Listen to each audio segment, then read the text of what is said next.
Now we're turning our attention to diet on this Wellness Wednesday. Dr. Zohar Kerem is here, an Israeli professor from the Hebrew University in Jerusalem. He's here to teach us a little bit more about the Israeli secrets to a healthy and tasteful life. It's great to have you here. And so wonderful. I know you had a presentation last night, but we're here kind of asking you, this Mediterranean diet, and we hear people talk about it, we see cookbooks. What essentially is it? Well, the Mediterranean diet is first of all a lifestyle, so you have to exercise every day, you have to drink a lot of water, that's very important, and then you need a lot of colors and a lot of local and fresh, many vegetables, green, purple, red, yellow, you need all the colors. And then you need something to combine them, and that's the olive oil, which is the common ingredient in every Mediterranean diet. Rather than that, it's a diet of colors and of fresh food.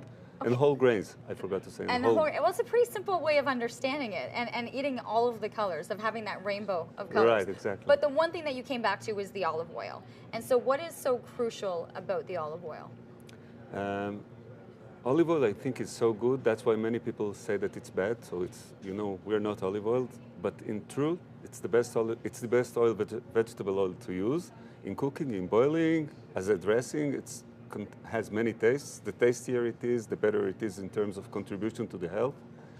And it contains antioxidants like no other olive oil, so no other vegetable oil. And actually, when we talk about the Mediterranean diet, we think that you need to take at least a third of your calories from the olive oil, which means that you need to have a lot of olive oil every day. And if you do that, you will lose waste. This is what science tells us, that if you take a lot of olive oil, you lose waste. I'm not talking about weight, I'm talking about how I look.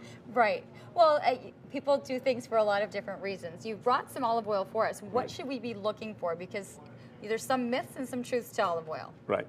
So the fridge test, refrigerator test, it's not true. It's a big false, but it's being talked about all over. What is the refrigerator test? That you put an olive oil in the refrigerator and then it should or should not, that's a big mystery there, it should or it should not freeze. But we have such a big variety, some freeze in the refrigerator and some do not.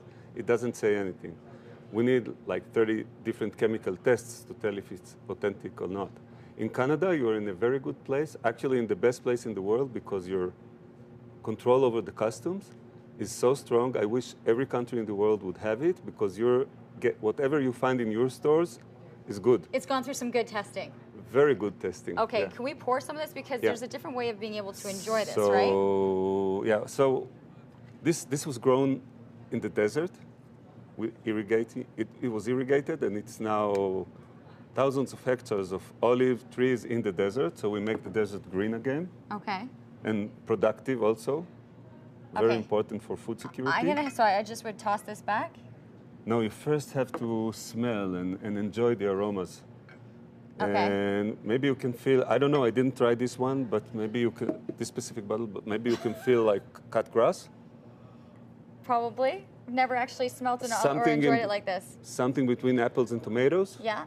And then just because we're going, what was the benefits too of the wine? You've got the olive oil, you got the wine. So the wine, again, we have many tastes. It has many, many good compounds. It is, first of all, it makes us happy, which is very, very important in the Mediterranean diet. You have to talk, you have to tell jokes, and you have to laugh a lot. So wine helps. And then it also dissolves the lipids. So really good information. And the interesting part is that there's an extension of the Hebrew University right here in the city, Friends of the Hebrew University, ways to expand on these programs and these products and understand more of the work that's being done. Thank you so much. Thank you. All right, I'm going to put this back.